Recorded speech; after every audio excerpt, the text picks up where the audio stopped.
start this? Yep, right now. All right. I'm All getting right. ready to do notes. Sorry. Okay, so we're going to look up Houston. Mhm. Okay.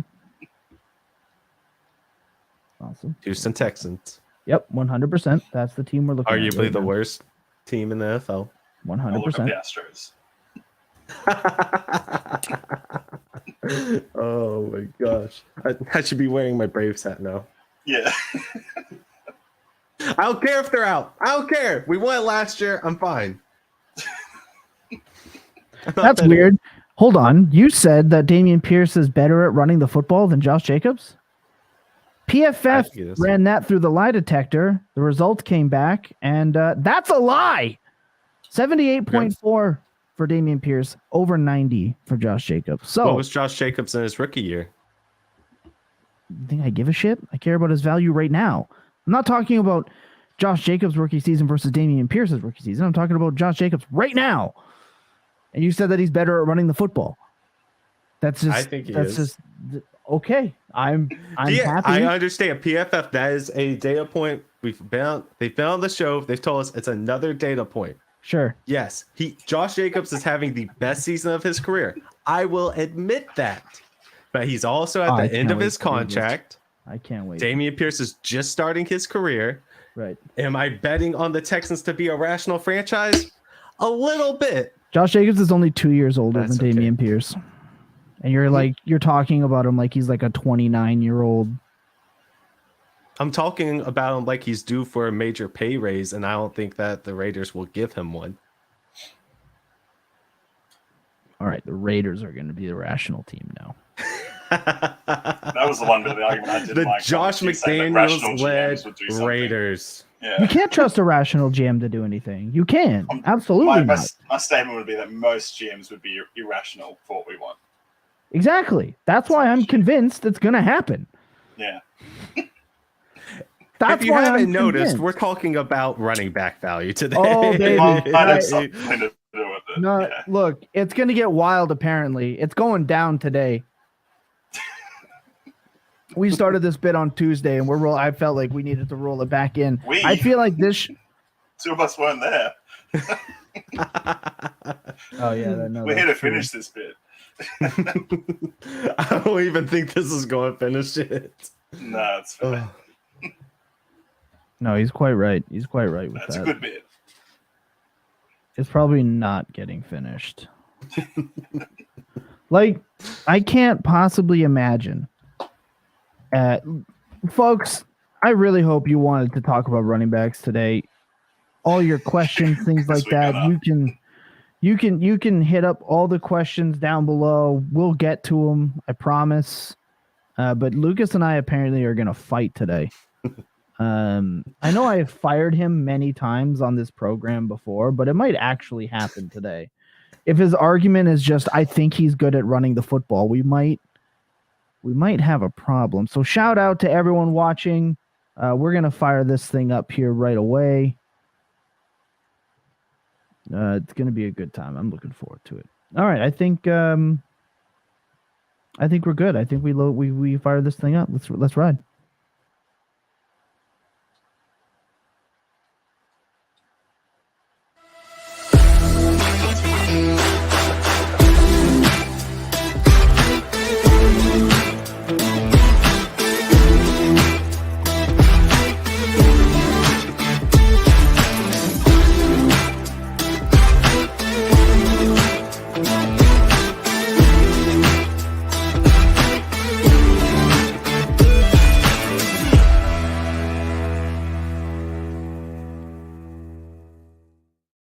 Oh my God, what's happening, everybody? This is the Full Tilt Dynasty Podcast. This is episode 171 of the Full Tilt Dynasty Podcast Network.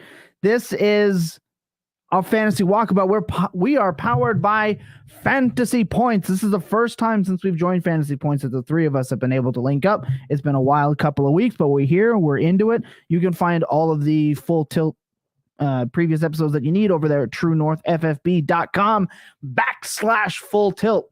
But we're here. We're in it. We're in the mix. Lucas and I were yelling at each other for a half hour before we fired it up.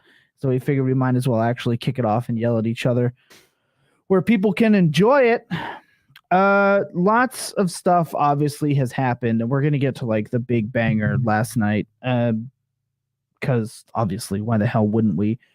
But first, of course, I am your host of the most time in his hands. I am Tom Simple FF. You can find me at the Bird app at that and pretty much everywhere else. Joining me from around the world, all the way on the other side of it, in fact, is at Tom_Lee92, living in tomorrow as always.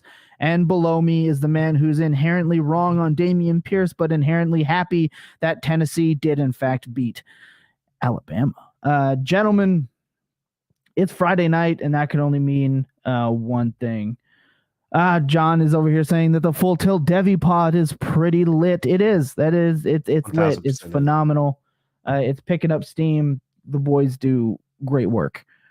Obviously, if you're listening, wherever you're listening, 5 stars, rates, reviews, subs, all that stuff, it really goes a long way in helping us move up charts so we can reach more people with our god-awful takes that will have more troll accounts coming at me. Because yesterday, boy, did they ever. It was a good time. But we welcome all that stuff, man. Look, I just want to, I know it's coming, right? I've already been tagged. So fantasy receipts, if you ever do see this kind of thing, I want you to understand one thing only. I make fun of myself all the time, so feel free. Please take my god-awful takes. I said Cam Akers would be a top 5 running back last year. You can bank that. I've already made fun of myself for that one. There's a few other ones. Have a look around. We welcome all that kind of stuff. We hold ourselves accountable. But you're welcome to, too. Hey, aside from that, let's get this thing absolutely fired up, ready to roll. There was something that went down yesterday. We don't normally do a lot of news. It's Friday. There's 672,421 podcasts, news outlets, articles, websites, Twitter accounts, bot accounts, all that stuff to tell you what's going on. We're not here to tell you the news, but we are here to talk about the big one. Obviously, Christian McCaffrey getting traded last night, sans the Cardinals game. Not what anybody expected, as far as I know. Not only did he get traded, he got traded to the 49ers. So we have a couple of points that we need to hit here. And quickly, because again, this is Friday night. It's already been beaten to death. But we're just gonna mention it real quick, our quick takes, whatever and whatnot. So Tom Lee, Christian McCaffrey gets traded. Elijah Mitchell is dead and gone. R.I.P. Shout out to Jeff Wilson Jr., who provided us a couple of weeks. Shout out to Tevin Coleman. Yeah, shout out to Tevin Coleman for 1 week coming back on no one's roster. To the fold. I played him that week. I had to. You have no idea how down bad I was. But I just need your initial take and where it goes, because I have a take for what goes on after 2022 more than I have a take for 2022. Okay. He holds value for me. So until we see what they're going to do, they gave up a hell of a lot to get him. So I know there wasn't a first involved, but 4 picks, especially 2 of them being pretty much everything else. Day 2 picks. Pretty much everything else. Like, it's a lot to put into him. They can run the ball quite effectively. If they are going to feature one guy, he's the sort of guy you'd want. So I'm willing to wait and see what they do with him. There's fear both ways, but for me, he holds value pretty comfortably. Okay, so you're kind of taking it as a net neutral. That's fair. Yeah. I mean, the guy's a baller. He's an absolute baller. He went from high volume, low efficiency to now what could be high efficiency, moderate volume, still talented, still healthy, still contracted. Correct. Lucas.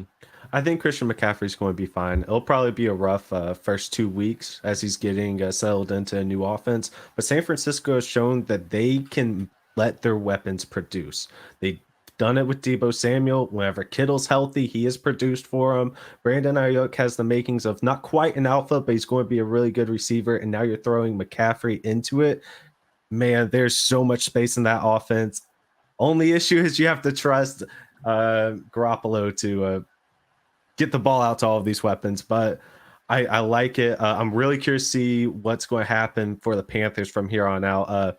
I'm going with Donta Foreman in that backfield right now, especially, if you're really hurrying at running back, he's going to be a very solid pickup. I don't think Chuba Hubbard is the guy there, and maybe we might see a little bit more of a resurgence in some of these wide receivers who have just cratered quarterbacks aren't going to help them, but they got to do something with their 50 snaps that they get to run on offense. Ball's got to go somewhere.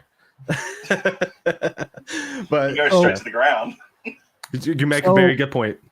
If Jimmy Garoppolo can do one thing for certain, it's check down. So I'm not worried in that regard, and I'm not worried about McCaffrey not having designed plays.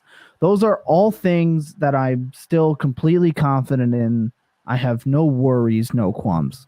So yesterday, as it came up when I said that I don't like it for Christian McCaffrey, I don't like it because you're taking a player who was already doing what he was doing. He was already a top 4 running back, and now you're adding question marks. You are basically, if Christian McCaffrey does not score at least once and put up over, I don't think he's averaged under. I can't remember what the number was that I read. It's like under 17 fantasy points or under 14, whatever it was. Recently in games played, he needs a touchdown this week or he's gonna miss his mark. So you could end up with 10 points, 12 points from Christian McCaffrey. It's in the realm of possibilities. You're playing him. I'm not telling you not to. But the problem is you're losing him now for this week when you thought you had him locked in. All right. San Francisco also has their bye week coming up. Yeah. So he's going to have another bye week. So this is a concern. Now, after that, it's probably all bets are off. He's fully installed. They're good to go. Do I think they're going to really take him out often for like an Elijah Mitchell or a Jeff Wilson? No. However, you are introducing a player, and this is where the clarity needs to come. You're taking a player who we knew exactly what his role was in 2022, and now you're moving into a position where we don't totally know. We don't.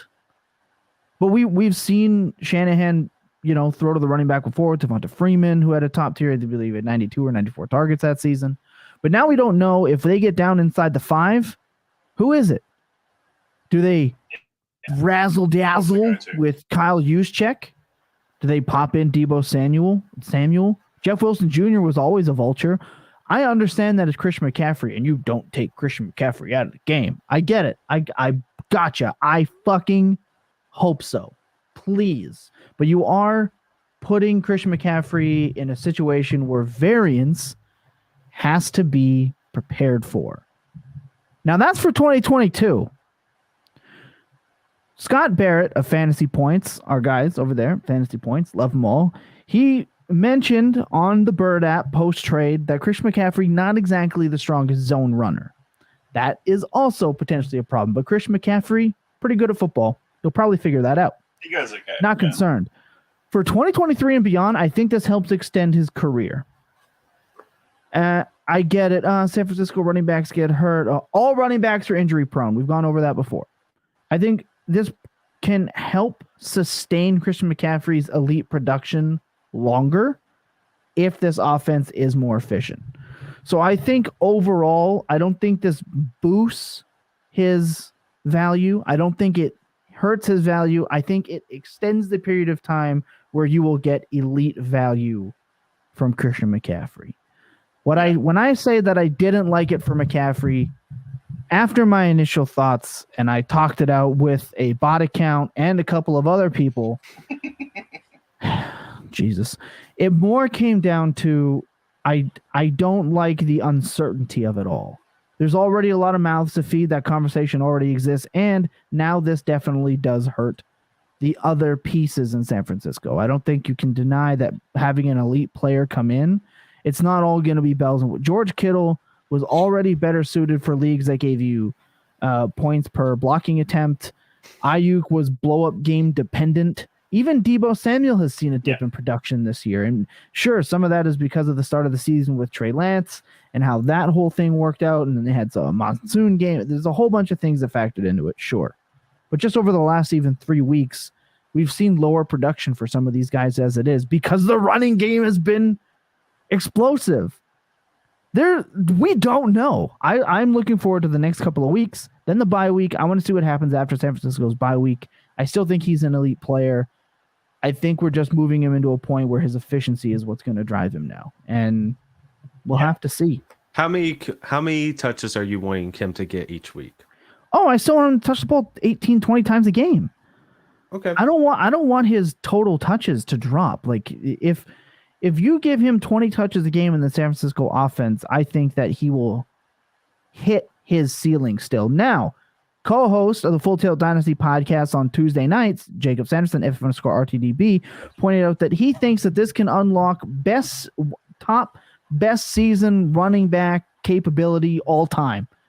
McCaffrey already did that, but it was with 110 plus targets. I don't think we see that in San Francisco, and I think I don't think he'll hit his own peak again in San Francisco, but keeping him inside that top 5 with top G weeks, I think very possible. I think you're right. I think you're holding. I think it's a little bit more net neutral than I initially thought. So I've already changed my mind. Just for those watching and ready to tweet that out to people. All right. Ready to go? I think we're ready to go. I'll say any last comments on any news before we kick off? So. Not really, no.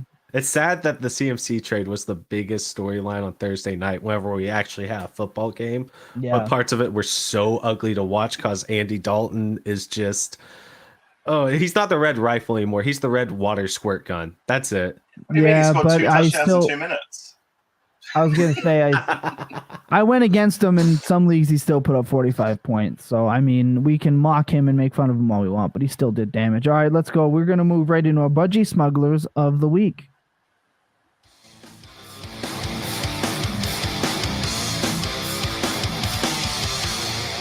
If you're unfamiliar with our Budgie Smugglers of the Week, or even what a Budgie Smuggler is, where have you been? Look, everyone needs a little bit of extra confidence, one way or the other. They need a little this, a little that. And every week here on the Fantasy Walkabout, we pick a player who's walking into the week with a little bit of extra confidence. We've had Lamar Jackson walking through the streets of New York in his budgie, which is essentially a Speedo, by the way, if you don't know. We've had Zach Wilson. We've had a couple of players come in rocking the budgie who have absolutely had a hard time not busting out of that budgie. But we've also had some people that we have found were stuffing the budgie. So it's not a guaranteed 100% lock, but we are picking players that we think are walking in with a little bit of extra confidence. I want to start this with Lucas, your Budgie Smuggler of the Week. All right, so my Budgie Smuggler of the Week, somebody who he went out first time, he looked pretty good. Somebody gave him a rude look whenever he tried to do it the second week, though. So he's been hiding away, but he's been slowly building his confidence back up. All right, he's been working out. He's been hanging out with his buddies. They've been building up. He's like, yeah, you know what? I'm going to go rock it again this week. You know who that is?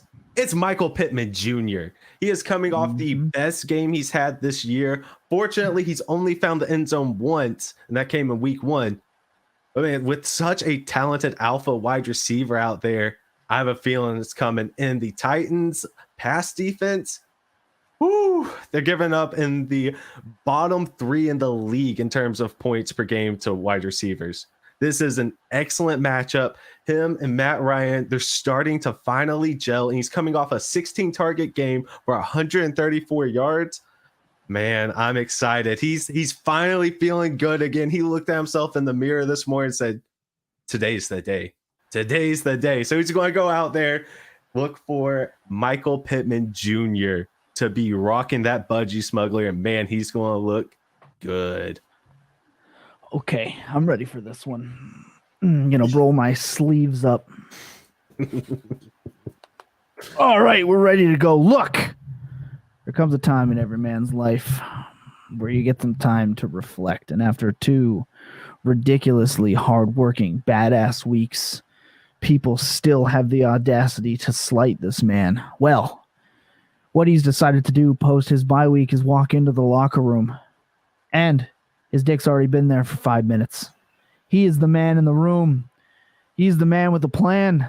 He's on the hunt. Over the last 2 weeks, this player has seen his production skyrocket because the team is relying on him, and so are your fantasy football teams. Josh Jacobs this week is rolling in with the last 2 games against Kansas City and Denver, 2 decent defenses, having over 80% of the snap share. He is touching the ball frequently. His last 3 games, he has 5 targets, 6 targets, 6 targets. He's caught 5 passes in each one of those games. He is eclipsing well over 100 yards per game over his last 3 games, which coincides with them taking Brandon Bolden and going, don't worry, the big boy's here now. So Josh Jacobs is walking into that huddle with his budgie smuggler and taking over. No Darren Waller. He is out. He's gone. Josh Jacobs is rolling up against a defense in the Houston Texans that is giving up the most points to the running back position. The most. I am expecting Josh Jacobs, and you can catch this one. Josh Jacobs is going to finish as a top 3 running back this week in fantasy football, and he is doing it with the most beautiful Full Tilt Dynasty podcast themed budgie smugglers under that uni. Look, the TV cameras on all the national broadcasts love zooming in on those NFL players' asses. And what you're going to see is Josh Jacobs' budgie smuggler right in the outline. Full confidence, Josh Jacobs, top 3. Lock it in. Tom Lee. Love it. So what we're hearing is that Lucas thinks that working out is going to make the front of your shorts a lot better. We hear that Josh Jacobs has definitely a medical problem if his penis is entering the room 5 minutes before he gets there. He's already been there, damn it. All I'm saying is my guy does not have any medical issues now because welcome back, Dak. Dak is finally back into, sadly, 36% of my lineups. Way overexposed. Like, he's going to be this week in his budgie smugglers. So he plays Detroit. It's a huge over-under, 49 points. Detroit's the worst defense as rated by PFF. They're the second worst against running back. They are awful across the board. I mean, PFF grade of 44.5. When you look at, 44.5 for their coverage. So when passing against wide receivers. Detroit also giving up second most points to QBs, just generally in the competition. So, like Tom, I'm hoping for a huge return from my boy. Strutting his stuff. He's taken the buddies out of the rack. Hopefully he's picked the right pair because I really need him. It's desperate times. But also, yeah, top 10 expectation. I'm like Tom, hoping for a top 3 week based on the fact that he's playing Detroit. They're fun games to watch normally. I'm hoping for a lot of fun here for Dak. For the record, I was going to pick Michael Gallup before I found out that Tomlies was Dak, and I didn't want to double up on the Cowboys. Might be a little too risque for the people if they saw 2 Dallas Cowboys wearing the budgie smugglers together in the locker room. It might have freaked some people out there in Dallas town. So anyway, that's our budgie smuggler of the week, and we're gonna move on. We are going to punch a tally. We are going to be breaking down. We're going to talk about some top 12 running backs that may not be top 12 anymore, and I think you're all going to really like this. Right now, we're going to hit punish a tally. We're going in. Let's go and get it.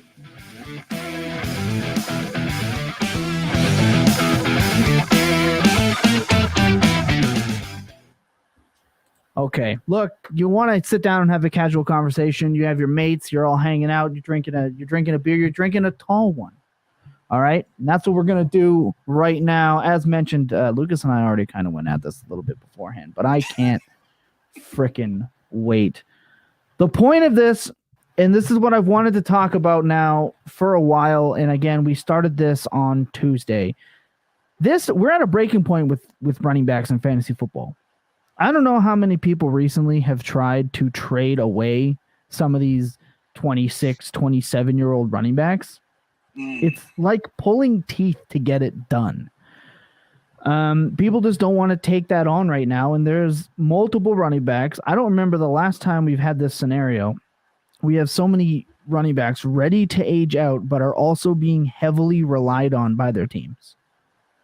It feels like everyone next year is entering Leonard Fournette zone from the last 2 years. And that's been a good zone if you've gotten Leonard Fournette. It's been a really good zone, yeah. Really good zone to be in. But someone's not going to make it. All right? And that's what we're here to talk about today. And let's just go over the top 12 running backs drafted by ADP this year. Number 1 was obviously the king, Jonathan Taylor, currently looking like one of the worst number 1 running back picks on the season so far. He's hurting you. We hopefully he turns that around. He did turn it around right about this time last season, so you know it's possible, coming back healthy. Then you got now San Francisco 49er Christian McCaffrey. He was drafted number 2. Then we had DeAndre Swift. And then Austin Eckler makes his first appearance in the top 12, shooting all the way up to 4. Very interesting. Najee Harris, 5. Javonte, 6. Saquon Barkley, 7. Dalvin Cook, 8. Derrick Henry, 9. Breece Hall, 10. Joe Mixon and Nick Chubb kind of round out that 12, 13 area. So, gentlemen, obviously lots to unpack there. ETN came after that. Then Kamara, because of the suspension. Aaron Jones, Cam Akers, J.K. Dobbins, Leonard Fournette, Zeke Elliott, Montgomery, Gibson, Connor Dillon, just a bunch of guys after that top 12. That like 15 to 23, 24 range, wide open, using hindsight now.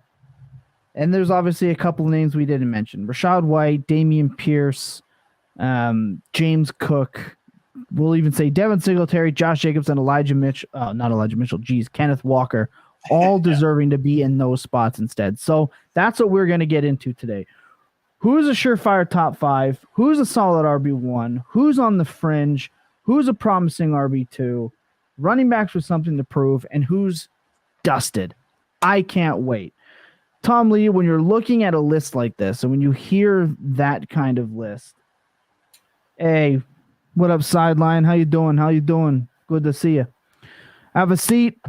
Join the convo. When you look at a list like this, Tom Lee, yeah, there are obviously glaring points here looking out at us. Dalvin Cook, Austin Eckler, Derrick Henry, Joe Mixon, Nick Chubb. Yep. Right. Derrick Henry made it back in, which is kind of insane to me, but it also shows why the influx of 2023 rookie running backs is going to be absolutely bussin' for next year's ADP. Now, I'm not going to get into mine just yet because I think that that's probably going to take up the most time because I might have the most opinions on this, but we could do a whole show on that. it's true. What are you seeing in these trends? And I just want to know your surefire top running backs, some running backs that shouldn't be there, didn't deserve to be there. Let's get into it. Yeah, so surefire guys for me heading in, if we're talking about heading into next year as far as top 12. So JT stays, CMC stays, Swift stays.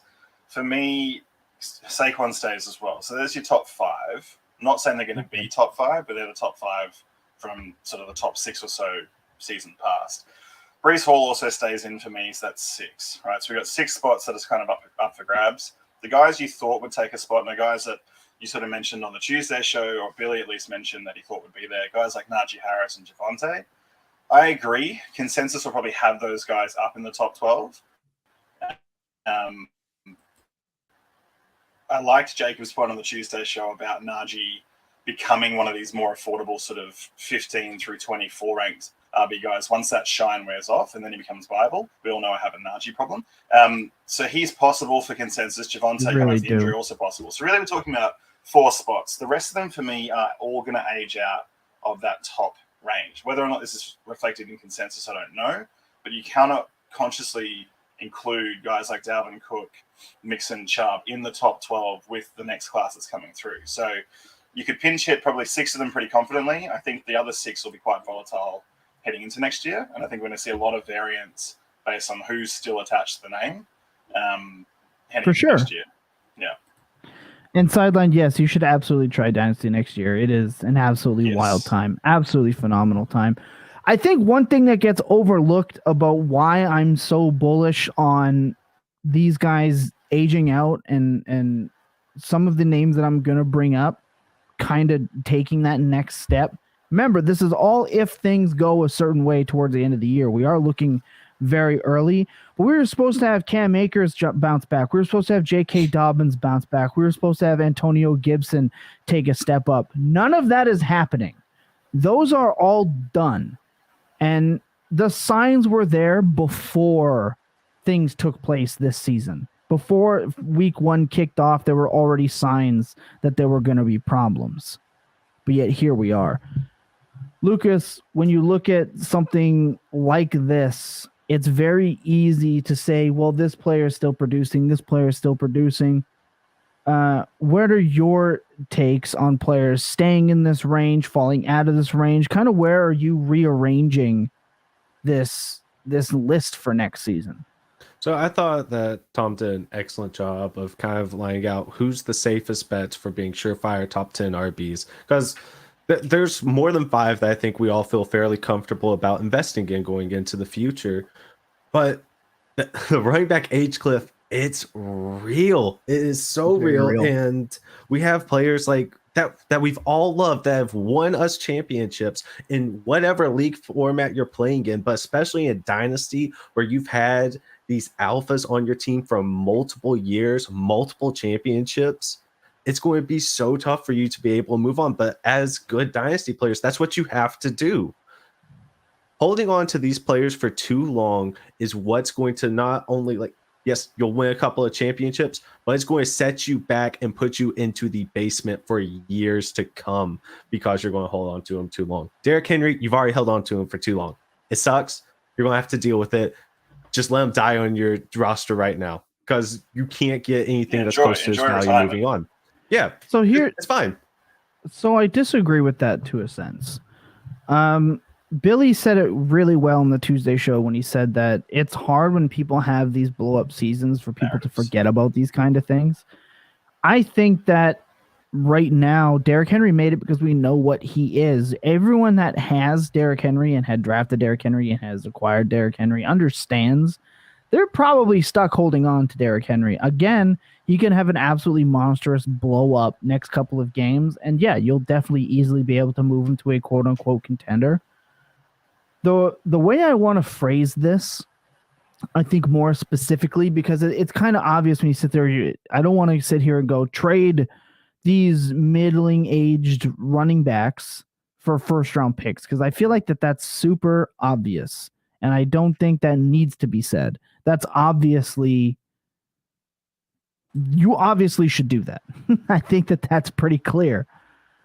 What I want to word is I would like to hear an argument for any one of the running backs I'm about to list being acquired by a team that's not quote unquote going for it.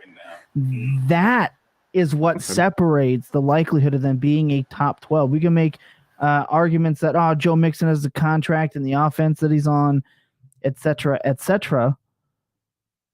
but I would love to see anyone out there acquiring these guys: Dalvin Cook, Derrick Henry, Austin Eckler, Joe Mixon, Nick Chubb, Alvin Kamara, Aaron Jones, Leonard Fournette, Ezekiel Elliott, David Montgomery. I would like to see anyone acquiring those players actively. I will even put Najee Harris in that is trying to actively build their championship roster, not for this season, and tell me that they're actively acquiring those pieces. I don't think you'll find one. I want to acquire Derrick Henry for next season.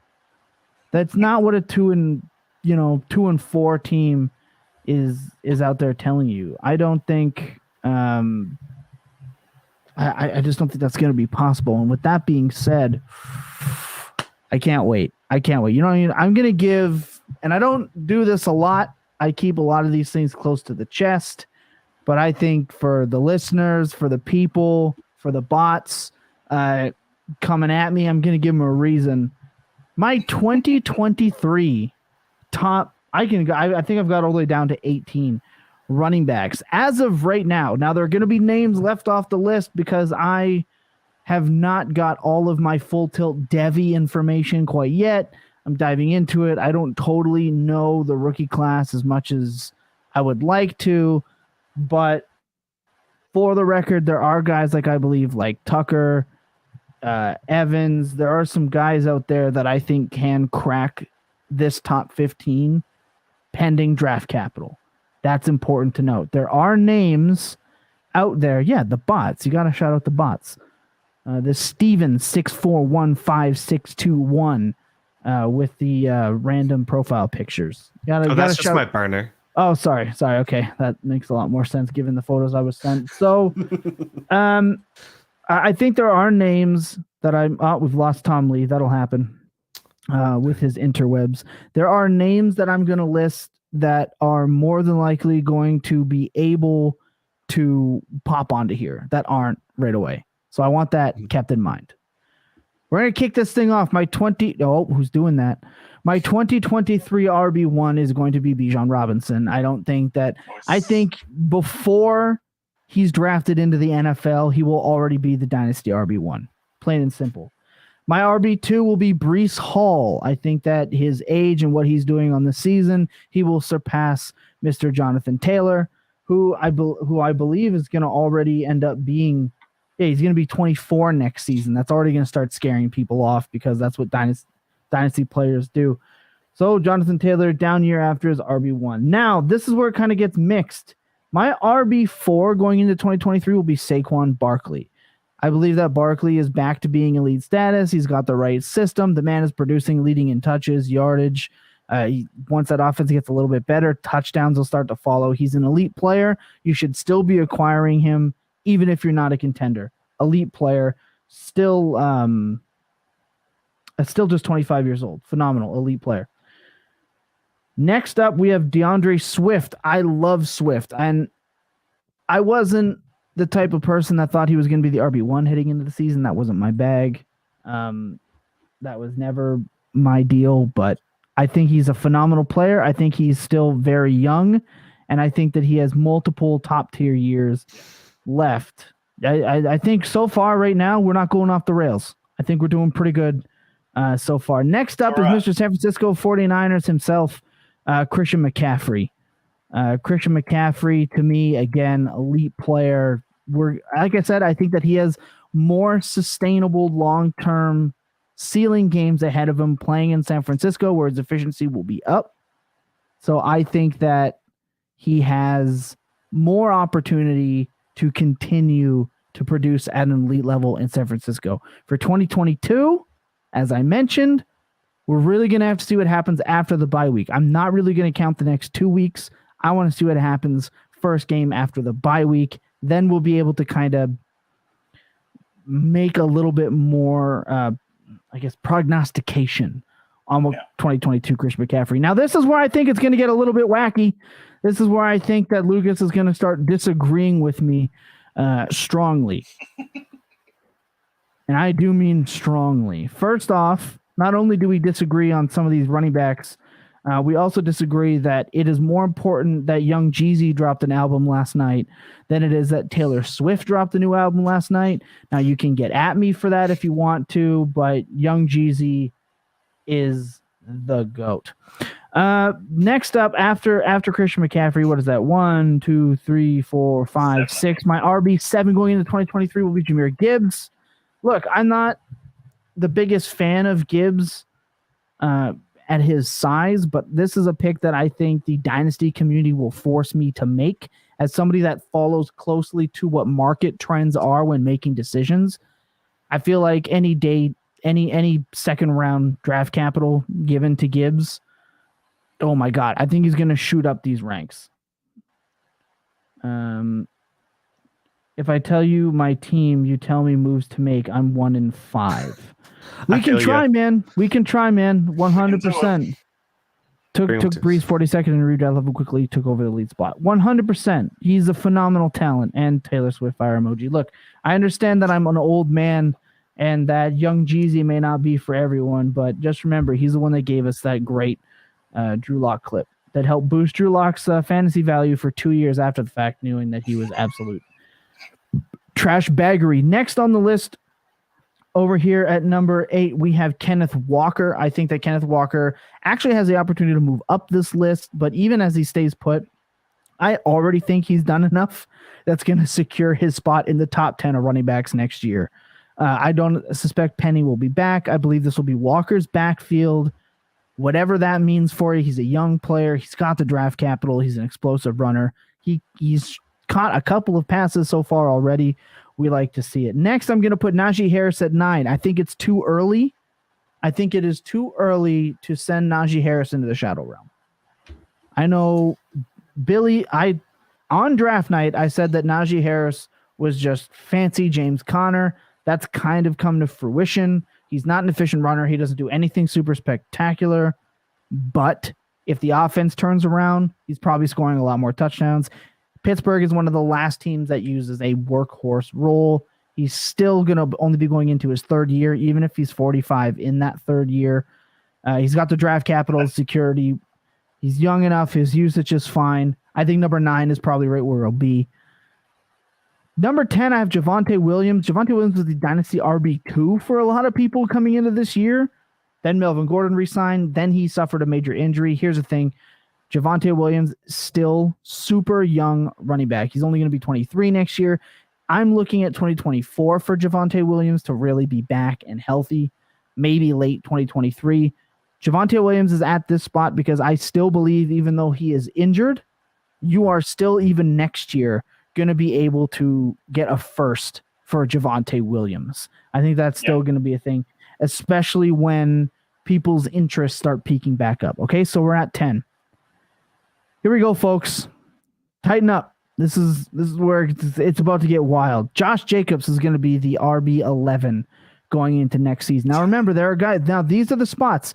10, 11, 12, 13, 14, maybe 15. There are some players here that I think can overtake, like Sean Tucker and those guys that I previously mentioned. That is where I feel it is important to mention that. But Josh Jacobs, he needs some things to go his way. Now, I'm going to explain this. If he re-signs in Vegas, I think this is a lock. This is a player who is still fairly young into his career. I believe he is, 25 right now? Or he's 24 right now. He'll be 25 next season. Now, if he signs a 3-year contract with the Raiders or a 4-year contract, he's still not going to see 30 in that time. Josh Jacobs is having a career season. His passing game usage, he can easily see 50 receptions. He's getting the work, and he's actually playing for a coach that knows what he's doing. He's doing everything he needs to do. And he's younger than, again, the Austin Ecklers, the running backs that are aging out. Josh Jacobs is younger, and he's equaling production. I think he's going to be one of the last men standing. If he continues to show out this year, he's going to be my RB11 going into 2023. I think he's a value right now, and I think you should be acquiring. At number 12, I have Joe Mixon. Not because I want to have Joe Mixon there, it's because I kind of feel like I have to have Joe Mixon there. He's on one of the better offenses in the league. Zach Taylor, just for some reason, loves handing him the ball 25,000 fucking times a game, except for when they need him the most. Then they use Samaje Perine. Maddie, FT_ Maddie's favorite player, Samaje Perine. Again, offense, production, opportunity. He should have positive touchdown regression, top 12. The next is where it gets a little interesting. Travis Etienne has an opportunity to bounce in the top 12. We'll see how he finishes out the year. It looks like he's already taken over for James Robinson as the lead back. We'll see what happens. He has an opportunity. I think he's sitting there comfortably at 13. Nick Chubb at 14. Phenomenal player, contract. We know what he can and can't do. He's likely to finish as a top 12 back in points per game. Now, especially Kareem Hunt leaves. Oh my God, he's going to blow up. 15 is where I have Dameon Pierce. Now, this is even high for me right now on Dameon Pierce. When the other rookies come in, we're going to talk about Dameon Pierce sliding down more than likely. We'll see how he finishes the season. Ramondre Stevenson coming in at 16. I think with Damian Harris leaving, Ramondre Stevenson over the next 4 or 5 weeks before their bye week is going to absolutely blow up. He's going to absolutely explode over this time. It's going to boost his value, and I think next year we might actually see the New England Patriots ride a workhorse. If that's the case, it's Ramondre Stevenson. Then you have Eckler, Dalvin Cook, and Sanders. Now, if people are asking me, but Cam, how can you have Eckler so low? Austin Eckler is only a top 5, top 12 running back in ADP because of his ridiculous goal line work that they are clearly trying to steer away from. Even after his remarkable breakout season where he damn near caught 100 passes, he still didn't crack the top 12. I don't think he belongs there. I don't think that's how they want to use him. His age is getting up there. I just think they already drafted a running back, even though that running back wasn't very good. Then they brought in Sony Michel. I don't think they want Austin Eckler to be that guy that he was last year. So That's why. That's my top 18, gentlemen. Let's talk about it quick before we get into the trade game. Let's talk about it. Nice. Who's right? Who's wrong? I mean, I like a lot of what you have on here. Notably, the person I didn't see on here is Derrick Henry. But I mean, we've all been talking about. We know he's not going to be there. Derrick Henry is the only running back in the past 5 years to have an ADP in the top 10 and be over the age of 28. Correct. Right? Yeah. It's something that doesn't happen. It also really puts a cap on where Austin Eckler can be valued. You cannot, in good consciousness, value Austin Eckler as a top 10 running back going into next season. It's something that you just can't do unless you're trying to do just fantasy malpractice. We debated a lot about Josh Jacobs and Dameon Pierce. It's going to end up being Josh Jacobs is going to be around a top 15 RB. He's going to be in that tier of where he can realistically finish as an RB1 next season. I personally will have ETN over him. That's the person you're lowest on. Yeah, but I mean that's not a lot. It's still within the same tier. Whenever you're going through there, for me, he's still in the same tier. He's just on the high end of that tier for me. Somebody I want just because of what his game could be. And a funny little note here. Most people who look at running backs, you often forget that for a dynasty asset, the highest their value is ever going to be is at age 25. It doesn't get better from there on out. It just doesn't. No. The trends do not support it at all.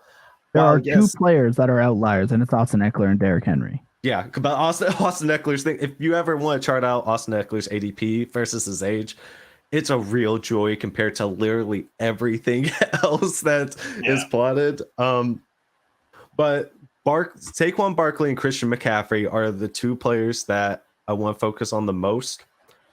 And that's because they're north of the age 25.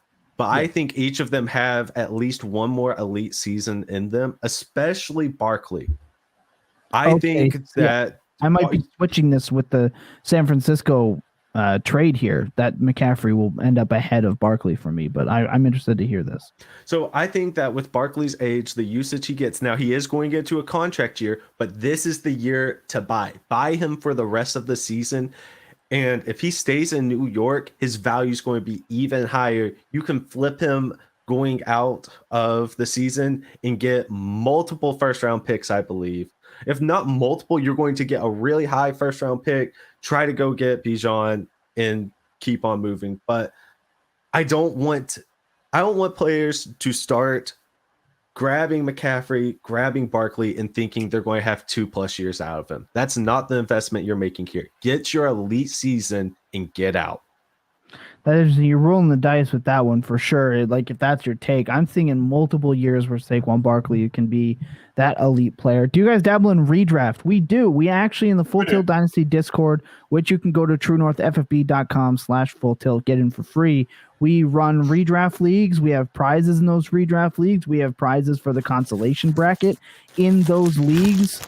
This year, we are doing the Full Tilt Dynasty redraft Deebo Samuel jersey giveaway league, where we supply and ship it out no matter where you are. We do redraft, and it's 90% all that kind of stuff for listeners and things like that. Dak, Saquon, Kenneth Walker, Kupp, Diggs, Godwin, Schultz, Myers, benches, Otten, London, Bateman, Dotson, Rashad White, McKissick, Hollins, 12 point. What do you mean? What do you want? Win. Exactly. Don't touch the roster. If you want to move Cooper Kupp, I completely understand that. But win.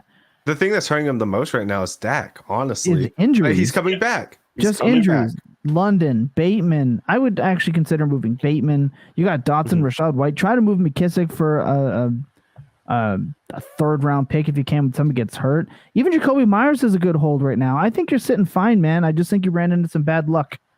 There's nothing outstanding here to me. If you want to, if you can get top-tier value for Saquon Barkley, multiple first-round picks, that's definitely an option. You can do that. But your wide receivers are absolute studs. I mean, again, you're trading these guys for multiple first-round picks, or you're holding and getting ready for next year. I think you'll be fine, especially when you get a top pick next year. Hopefully, I hope to God you held on to your pick. Could Dak Prescott and Rashad Bateman get Lamar Jackson? Is that a trade you all would do? Depends. I would wait. I'd wait a course. week or two on Dak. If Dak can go off this week and Mhm. next, I think you'll get it. No. You just get Lamar Jackson for Dak. Like, stop it. Stop Okay. it. Huh? Dak's not an elite asset in Dynasty. No, that's what I'm saying. He So just if has you're a trying really to nice trade away, matchup. yeah, If you're trying to, trade away, okay. yeah, I thought sorry. you were. I No, thought you no. were saying, Yeah. let's see If how you're- Dak does and see if you No, want to you're hold trying him to over. get such a max. I don't think you can get Dak and Bateman's going to get you the Jackson right now. But if Dak goes off for 2 weeks, I think that becomes more of a possibility. Okay. I traded AJ Brown for Monty for Diggs. I wish you didn't tell me that because I would have just kept AJ Brown. But I understand you did trade away Monty, and Diggs is the wide receiver one And right Diggs now. has been So good. Yeah, it's fine. yeah, he's the wide receiver one right now. So I think you're doing. I think there's worse things you could have done, for sure. Tom Lee, when you're also, I just want to point out that Derrick Henry could very well end up being ahead of a guy like Miles Sanders here moving forward.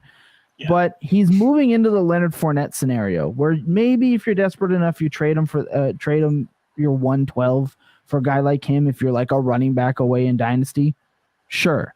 But that's where we're going to talk about on a different episode, maybe in the off season, where we talk about those players that are falling into what I'm now going to call the Fournette zone, which I think will end up being your Alvin Kamara's, your Aaron Jones, your Leonard Fournette, those types of players, and Derrick Henry will be one of them. I'm not saying Derrick Henry is dead.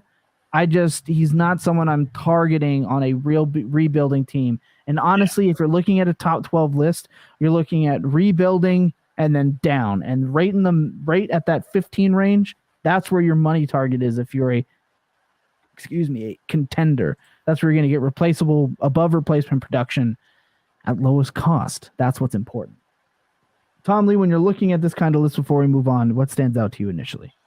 So, man, I like to simplify this. You always respect someone who's going to do the process and put their ranks out there. I quite like that. So it's never going to begrudge, I like this person more, I need to move him here, or, you're completely wrong. It hasn't happened yet. It's about next year. Who knows what happens, right? But the top 10 to me look pretty solid from what we heard. I think 11 and 12 are going to be the biggest. I mentioned volatility earlier from sort of 10, 12, 15. I think that's where we're going to see most of that volatility. And I think depending on where those younger guys coming in land is where you're going to see the most movement there as well. So if you get Tucker, you get Evans, even some of the later guys, if you get like a Tank Bigsby can turn the season around or do something and lands in a decent spot, you're going to see these guys start to push interest as well. So what it does do and what it excites me for is, like you said, I want to call it the fun net zone or the full net fun zone or whatever you want to call it. The fun net zone, becomes I really like that. Interesting. Yeah, that becomes really interesting because all of a sudden you can pay for these guys without paying a hell of a lot and still add contributions, still add production to your roster. Yeah. We know a large part of my strategy is slide back, replace production, add value. Well, if 23 is going to be the year that everyone starts overtaking them, well, for 24, why don't we start looking at, let's go to the guys who are right on that tipping point, slide back to a Josh Jacobs, slide back to a Fournette or a fun zone, pick up that guy and out of 24 first. And I'm all about that. Because I think, like Lucas said, if you can't get one of those top guys, the Bijons, the locked-in value guys, start looking at that sort of trade down because the opportunity will present itself soon. I agree. We got another question from, I hope I say this right, Gitz. In my other league, do you want Evans or Hall in redraft? I'm assuming this is Mike Evans or Breece Hall. I want Breece Hall. Mm-hmm. Chris Godwin is the de facto wide receiver one in Tampa Bay. I think Mike Evans is back to touchdown or bust. I like the elite upside of Hall. Even just positional advantage wise, I think Breece Hall positional advantage positional advantage. Yeah. For sure, I agree. I think we're all in agreement here. Mm-hmm. Sideline says Bray went to my high school before going to Tennessee, and then nice going on draft. So shout out. Oh my gosh! Tyler Bray was fun. I'll give him that. He was fun. Didn't win, but he was fun. And again, I think in that 11 and 12 range, you're seeing there will be opportunity for next year's version of Cam Akers, J.K. Dobbins, and these guys that were supposed to vault up actually vault up. Again, we don't know what's going to happen with ETN. We don't know what's going to happen with Stevenson and some other younger guys. So those guys definitely have the opportunity to break into that range and knock some of those other guys down. That's why I'm saying there's opportunity there. And with some other guys like Evans and Tucker, Corum, even if he is a super tiny human, you might have the opportunity to break into there as well. We don't know. We'll have to see what the combine says. We'll have to see what and I know the combine doesn't matter to the people that drafts these guys. It matters. Yeah, it matters. Okay, you got to remember that these guys aren't drafting fantasy football teams. I mean, look at Arthur Smith. It's not fancy, guys. He's just trying Let's to win not look games. at Arthur Smith. Tom Lee, I just got to point out that you have to suffer. You suffered through turbulent Matt Ryan years and Mike Smith and all that, and you get this fresh new coach who's going to inject life in you, who then sucks all the life out of the young, fun players that you have. I'm so sorry, man. The Atlanta Falcons are fantasy football succubuses. That's what they are. Yeah, the issue will be next year if they end up drafting a few players we actually like. You're going, is it good or is it bad? Because you just don't know. Yeah. That's actually super good. I really like that. All right, that's my top 12, folks. Read it, or I guess my top. Read it and weep. 18. My top 18. Yeah. Read it, weep, fight me, at me. I don't care. I guess. Oh, I can't even read. That's 19. I don't know why I stopped at 19, but I did. We'll go 20. Derrick Henry. We'll round it off at the top 20. How about that? Remember, there are names missing off of that list. All right, that's gonna do it for that. I'm sure we'll have even more discussion on who I would rather have, this or that, when we get into the trade game. We're getting into the hard yakka right now. I can't wait. Let's go.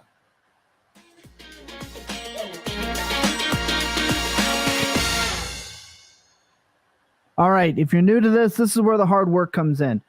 Look, Punish a Tolly is about just sitting back and having a good time. We're not driving the stats down your throat.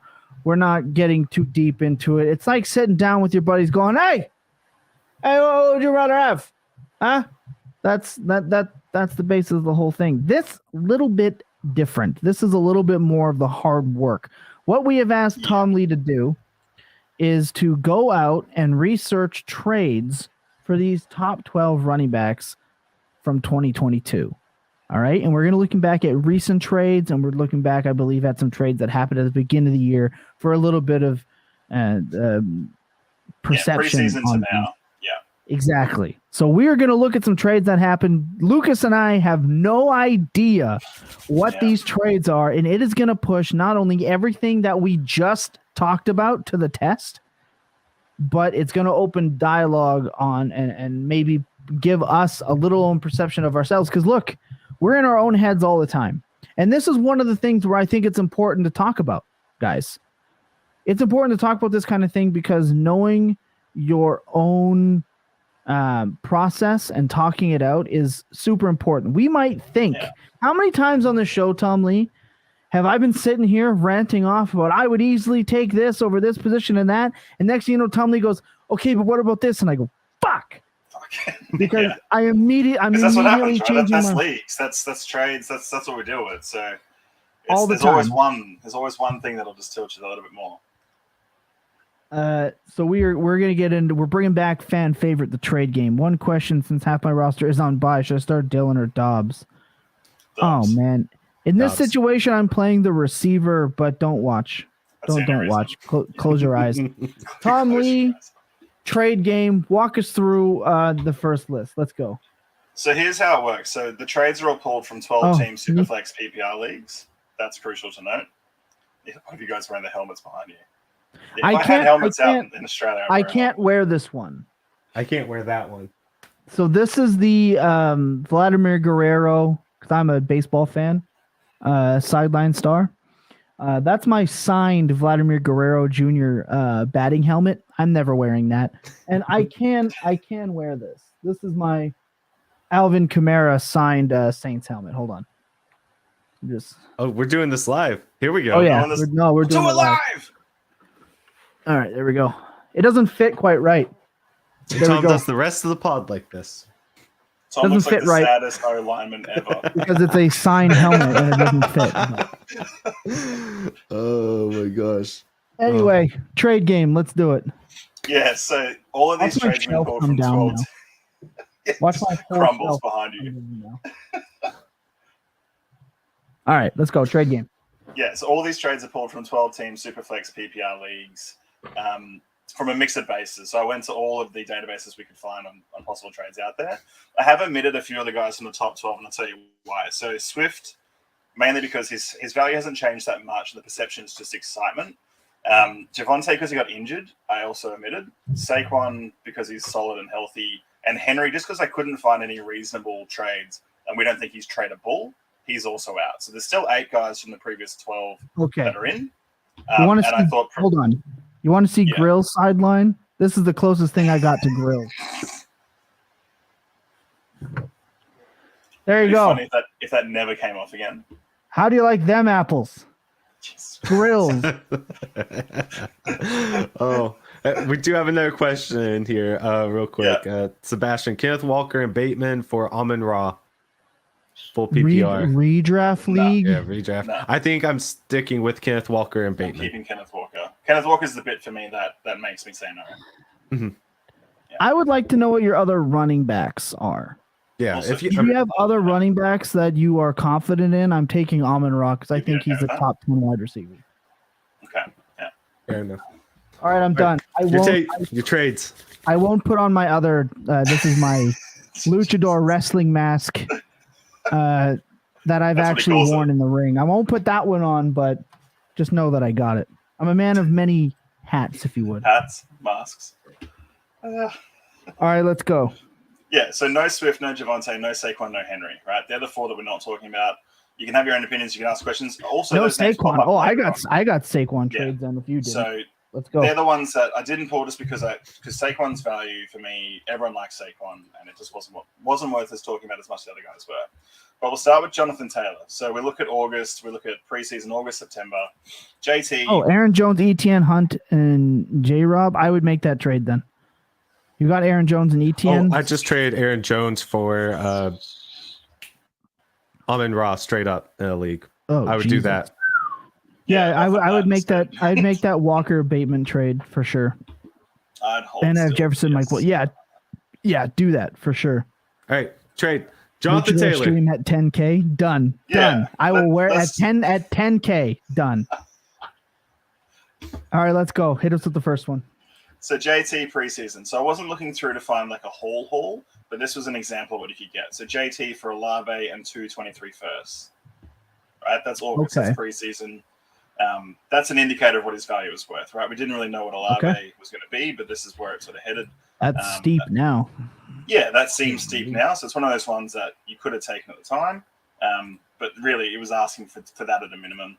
Now we're looking at, and I'm trying to find trades as well as part of this where the player we're talking about was the main piece of that trade, right? Yeah. That was the key. Yep. So now we've got 2 or 3 examples of JT going straight here for we go. 223 firsts, right? That's our first trade. 223 firsts for JT. I'm taking Jonathan Taylor. I'll take We Taylor was- there. And we don't know where these picks are going to be. No We idea. assume, No.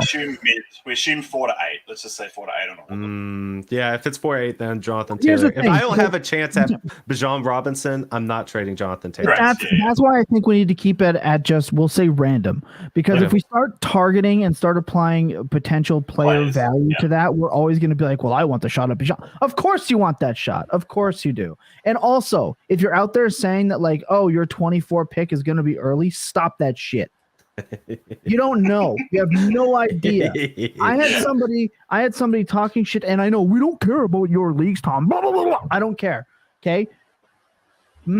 Last year, I had somebody tell me that they wouldn't take my pick because it was too low a value because your team's too good. My team is dog shit right now because everyone is hurt as fuck. So you missed out on a top 3 pick, Buckaroo. How about them apples? Next, we're going to assume they're gonna all keep- of these moving forward are random. Got Yeah. So JT said, 223 first. The main takeaway for JT is that you're not going to get the haul for him that you were before unless he goes off in the back half of the year, right? So I think what we're looking for in these top 12s is we know JT is likely to remain there and stay there. Top 3, baby, for sure. Some people will have. So why change the expectation? The point being, if you do want to buy him for what you seem as a reasonable price, he is available for at least a couple of firsts, if not adding a fraction more. So that makes it more interesting, guys, because I want to talk more to the rest. We do have CMC trades. We'll throw them in there. These are not after he's just been moved across the 49ers, but we can talk about that. I think it stays the same. Like I said, I think 2022 is net neutral. Yeah. Now let's talk CMC. I just want to Sideline Star asks, I know for sure that there are first and second round rookie picks in Dynasty. Are there more? Some people are sociopaths and they have like 5 rounds because they are psychos. But generally speaking, I like to have 4. 4 rounds. I like to have 4 rounds at a dynasty draft. Most of the Same. leagues I'm in, we have 4 rounds. All right, next up. So CMC preseason, we're looking at AJ Brown, Aaron Jones, and Elijah Mitchell going for CMC in one case. All right, seems like a hell of a lot. Ooh, that seems like a lot now. Oh my god. Right. Okay. Can you repeat that? Because I started to black out a little bit there. Yeah.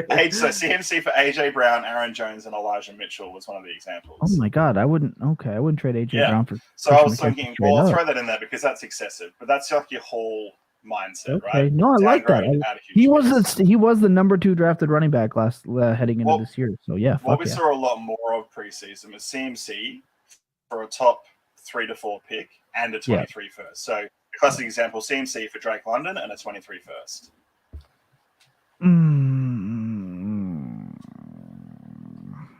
Man, that's hard. That goes hard. So remember, this is preseason. We hadn't seen Drake London play a snap. We had no idea if you liked him. He was considered 2. That's fair. I like that. That's fair. I would go London in first. Sure, I think at the time I'm going London in first. What are the ones heading into now? So now we have CMC going for a 23 and a 24 first. Interesting. I would take the picks. Interesting. Yeah, it's pretty line ball. So CMC, even before the trade, was interesting. I think that's fair, and I think I'm taking Christian McCaffrey.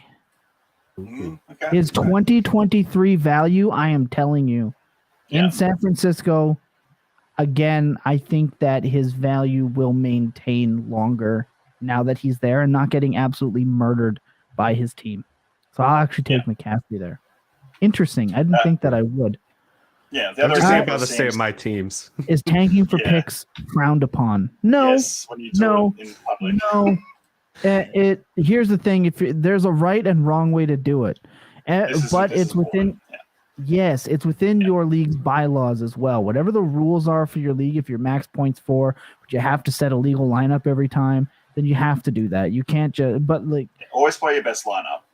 You always play your best lineup. Play with max points for. That way you know. And I also prefer doing a lottery for the bottom 6. That's what we do in our league of record. We do a lottery pick. Odds obviously are favored to the worst team. They change as it goes up. And then it's a lottery. It's a lot of fun that way as well. Okay. Sideline. We're going to get through the trades that we have on task. And if we have time, I will tell you the last Dynasty trade that I made. And then we'll go from there. I can also we have a lot of other trades to get to. We're trying not to make this one an hour 45. We love and appreciate you. Stick around. We're going to get to those. Yeah. Okay, so I wanted to get through JT and CMC, right? Because they're the guys we're pretty confident on as far as value staying. They were also the 1 and 2 heading to this year. The other one I want to cover off before we get to the rest, because I think the rest are more interesting. So Breece Hall was RB10 heading into the year, but I know a lot of people had him far higher than that. So preseason, Breece Hall for Javonte Straight was classic. Preseason, Breece Hall for Najee, Breece Hall for Swift. These were the sort of trades preseason because people had these 3 higher than Breece Hall, right? So this was what was happening. So a few of the smarter managers were starting to catch on. Now we're looking for Breece Hall for Javonte, DJ Moore, and a 23 first. I'm still taking Breece Hall. Isn't it interesting how swings and roundabouts, the same player involved preseason is now one of 3 pieces, and you still take Breece I am so guilty of trading Javonte Williams or trading Breece Hall for Jay Will straight up. I'm so guilty. Yeah. Jay Will's gonna and the reason we didn't talk about Jay Will, he's gonna pop up a lot in these trades because of the injury. Yep. So keep that in mind when we're talking about this as well. All right. Perfect. What are your thoughts, Lucas, on that one? Can you repeat the trade? Sorry. So Breece for Javonte, DJ Moore, and a 23 first. Hey, you down there? Do your fucking job and pay attention. Jeez. I am doing my job. Oh my gosh. Yeah, I'm doing Breece Hall. That hurts. It really hurts, but I'm doing Breece Hall. Yep. Yeah. The other one as well I found I thought was a bit spicy. Breece Hall for JT. Straight. I'm taking Breece. I'm taking Breece based on my rankings. Yeah. Well, that's exactly what I thought. It's just poignant because of the rankings. Why not throw that in there? But can I just say how fucked up that is too? Like, we're talking about a guy who was the RB1 last year, and we're already casting him out for this guy who's played 5 or 6 games. Like, can I just also say how fucked up that is? That's still kind of fucked, but I know It you're is. doing this, Lance Lucas. I'm busting your balls. Relax. Jesus. That's why I do I just want to point out that how fickle we are as dynasty managers, that we should still be probably picking Jonathan Taylor, but we're fixated on Brees Hall right now. The new hotness. Yeah. Yes, that's exactly right. All right. So we're through those three. They're all sexy. They all still work. We love them, right? Yeah. Now we get to the other stuff. So RB4 heading into the season, Austin Eckler. Interesting. Oh, yeet. Yeah. Yeet. Preseason, Eckler for Amon Ra and a 23 first was an example. Oh my God. Yeah. And there was a lot. There was either 2 firsts, a first and a high second. There was a bunch of these picks going early before the season started. Can I just say, I will tell you, you don't even have to ask me the rest because it's never going to be Austin Eckler. Okay. Like I'm telling you now, I'm never picking Austin Eckler in these trades. I traded away Chris Godwin for Austin Eckler last year before he got hurt. So that's as far as I was willing to go, and that's probably still as far as I'm willing to go. So I'm just I'm telling you now. You ask me. Rashad Bateman straight.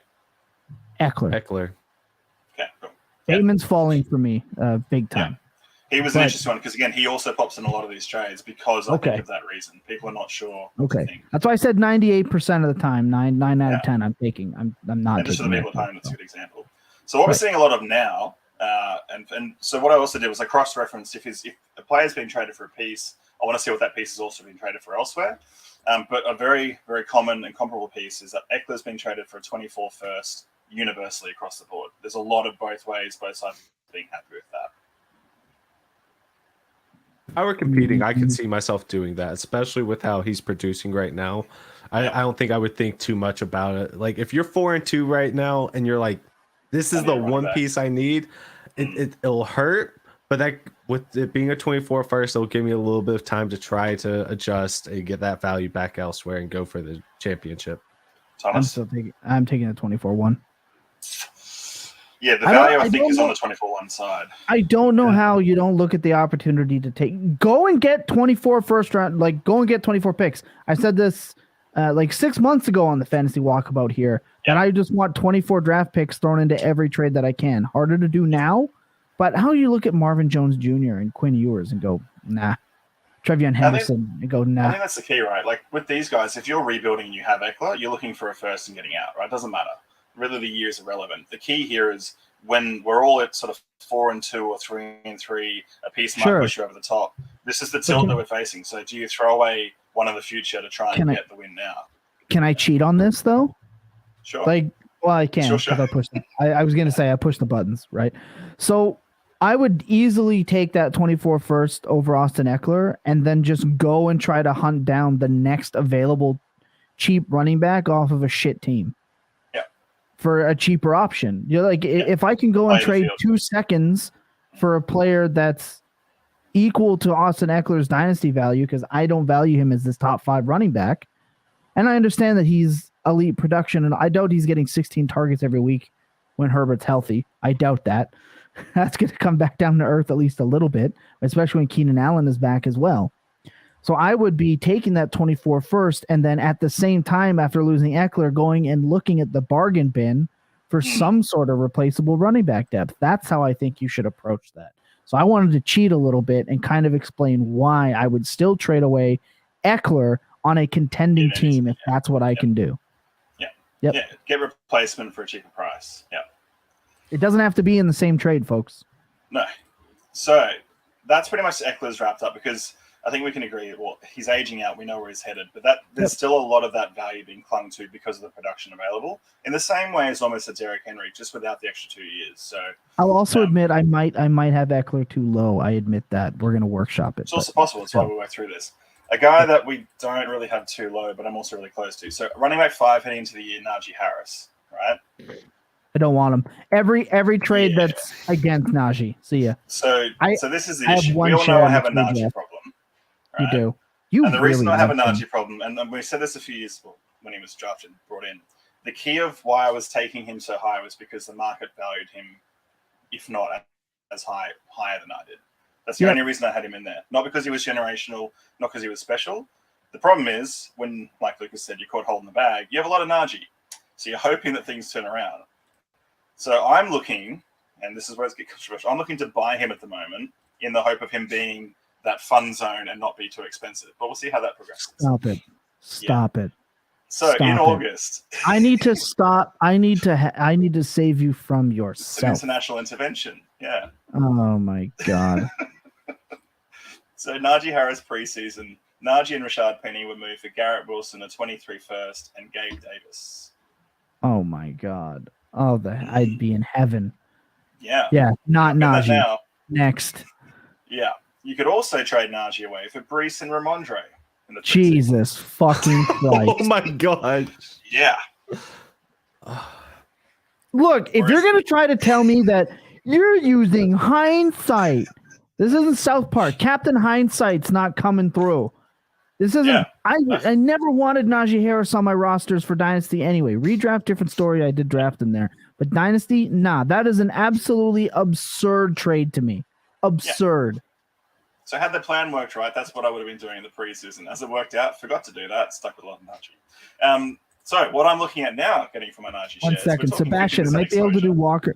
I might be able to do Walker for Amon-Ra straight up. I sent him the trade, but he's iffy on it. Ask him what the smaller piece would be to send that home. Just add what's the difference, and hope that it's just less than what he initially offered. Because this trade included Rashad Bateman before, didn't it?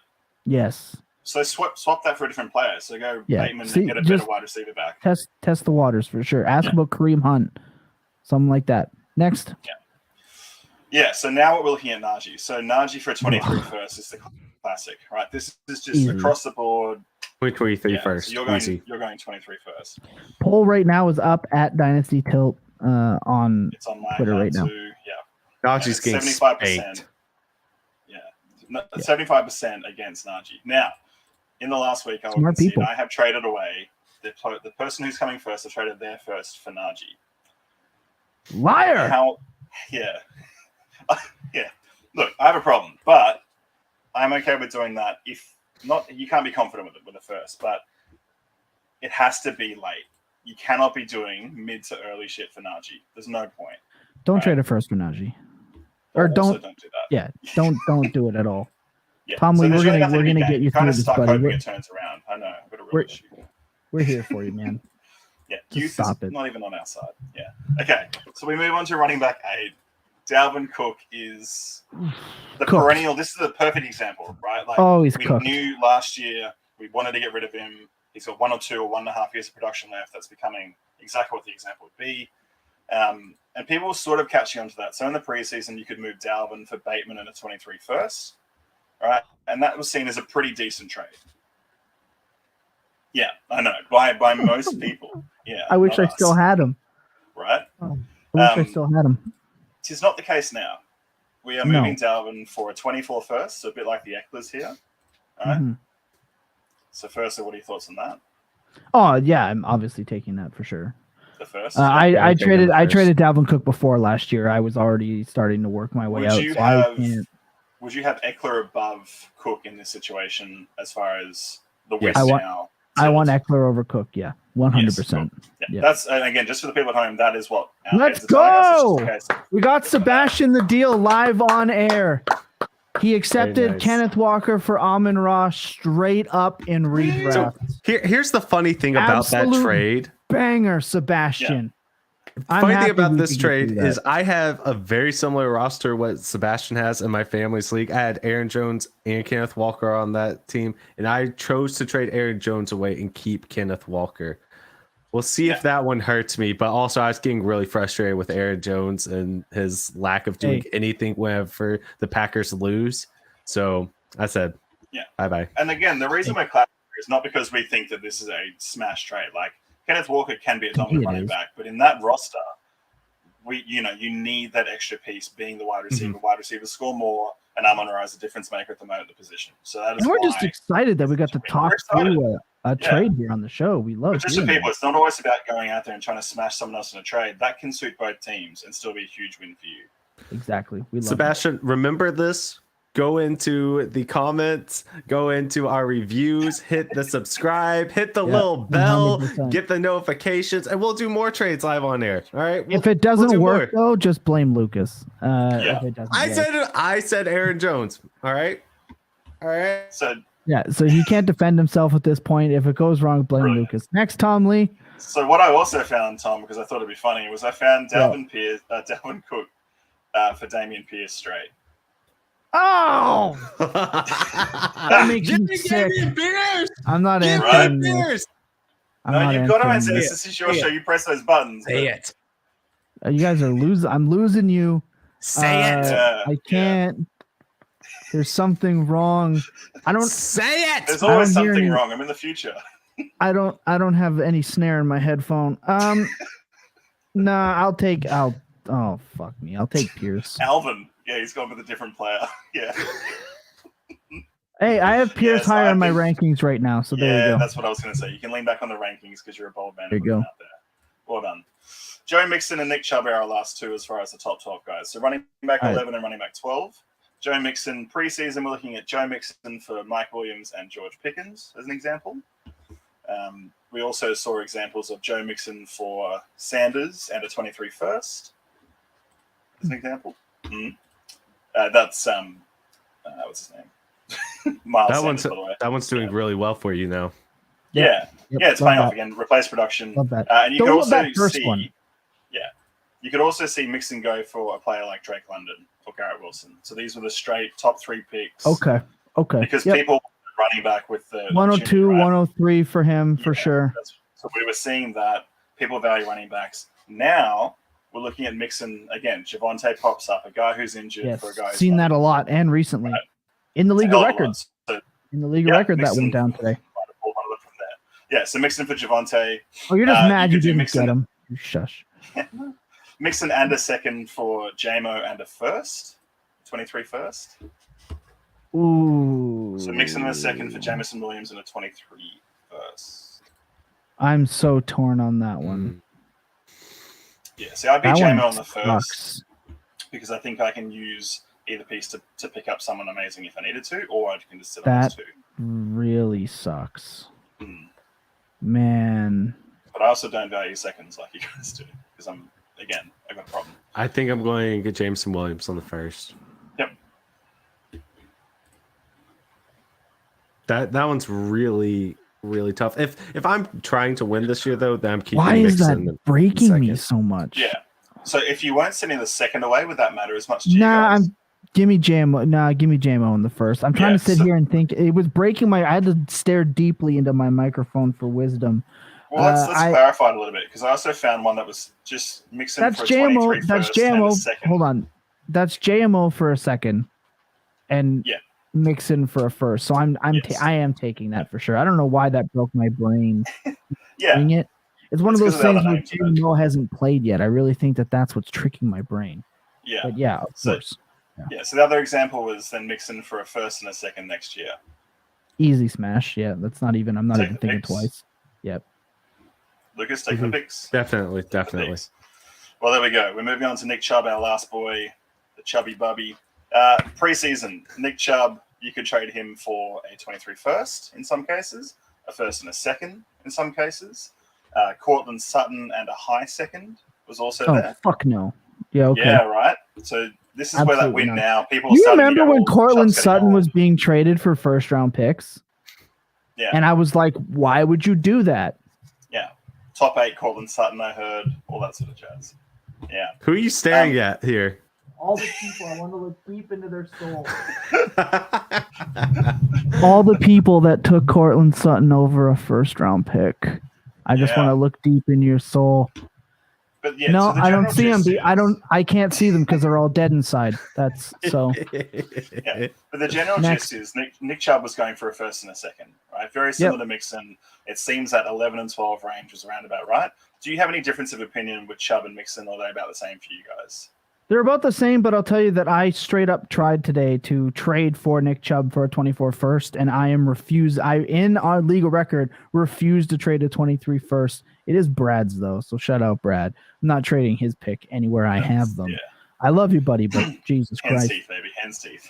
keep watching hockey, buddy. I wouldn't trade the 23-1 for Mixon, but I did go out and actively try to acquire Nick Chubb today. So if that says I do value Chubb. Yeah. So now we're seeing, so this is it. So because Chubb started the season on fire, we're seeing Chubb for Javonte. Who would have thought Javonte's popped up again, right? That little flip. We're seeing Chubb for an early to mid 23 first now as well, which is starting to concern me because I want that pick. We saw Chubb go for Kyle Pitts in Dynasty. Yeah, not tight end premium, Tom. Yeah, not tight end premium. Yeah, I don't give a shit. Still. No. Yeah. Absolutely. And we also saw him go straight for Trey Lance in Dynasty as well. Fair. That look, because that's 50-50, right? Injuries, chaos. Let's talk about that one. Happens. No. Let's talk about that one for sure, because Trey Lance is, I think, it's an interesting player to discuss when we're talking about trades coming in and out. Okay, you could not, if you're, let's just say, if you're holding on to Nicholas Chubb, right? He could be not valuable to you in a season. He tears an ACL, he gets hurt, something happens. He's a running back. And no matter how beautiful he is to watch run the football, he's a running back. He could have no value to you in a year or two. Trey Lance may never get his value back in a year or two. So I think even as a rebuilding team trying to be optimistic, I think the higher upside play is still Trey Lance there. That's why I think that it's maybe he sucks. Maybe Trey Lance sucks. I traded Lamar Jackson. I know. Before, I know. I did it. I did it twice in 2 days. Okay? I traded him back-to-back days. But I traded him for Trey Lance and 2 firsts. Maybe on a completely rebuilding awful team. It was it made so many mistakes. Mistakes were definitely made.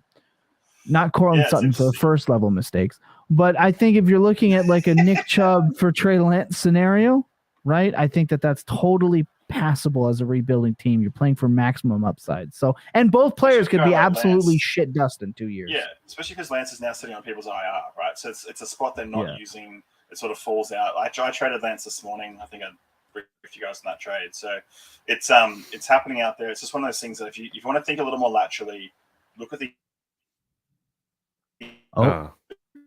Oh, this happens, people. The man is in Australia. It's okay. We're gonna get him back in a second. Yeah, you're there back. He is. Hey. All right, here we go. Okay, cool.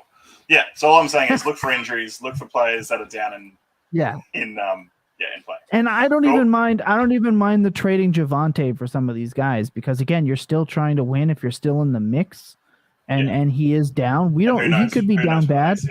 He could be down bad for sure. And next year, if you regret that trade, like I said earlier in the show, you'll still be able to flip him for a first-round pick next year. The hype will come back. Yeah, and we're all about acquiring extra value. Make mistakes, acquire value. So. He'll post a workout video, right? Boom. Boom. The shirt will come off. Twitter will swoon. And bang, you'll be able to get another first-round pick for Joe. Also, Denver doesn't have enough picks to be spending on my running backs early, so yeah, true. That helps. Latavius Murray's coming back to take his job, apparently. So that's our top 12. So then what we have is like a little bit to end the show is we have like the user's choice. So Tom, you press the button. So what I've got is I've got some Ramondre Stevenson trades because you love Ramondre. Fucking love it. I've got some Damian Pierce trades because Lucas has a problem. I love it. And then I have some 23 and 24 first trades as well, just for players straight. Let's rapid so we fire can them rifle off. them off at the end. We can just fire them off. So let's have a look. Ramondre Stevenson in the preseason was going for a 23 second. Okay. All right. Ramondre Stevenson in the preseason was going for Robert Woods. Yeah, easy. He was going for Brandon Cooks in the preseason. We get the vibe of where this is at, right? Easy. Ramondre Stevenson is now being straight traded for Cortland Sutton. Easy. Mm-hmm. Ramondre and Bateman for T. Higgins. Easy. I'm taking T. Higgins. Higgins? Yeah. Yep. So this is the thing where if, again, you're projecting, you're hoping that he could push top 12. If you're that guy, I can see how you narrow yourself into it. But like you're about to say, Tom, Ramondre Stevenson still has a mountain to climb, and it's Mount Harris. You take T. Higgins. You still need Damian Harris to be off the roster next year. But the reason I have Stevenson so high in these rankings, cracking that top 20 for me in Dynasty, is we've shown that he can be a top 10 running back in the likings of Nick Chubb. Maybe he even catches more passes, but he still has some things that need to go his way. But he's a young, talented player in an offense that suits him.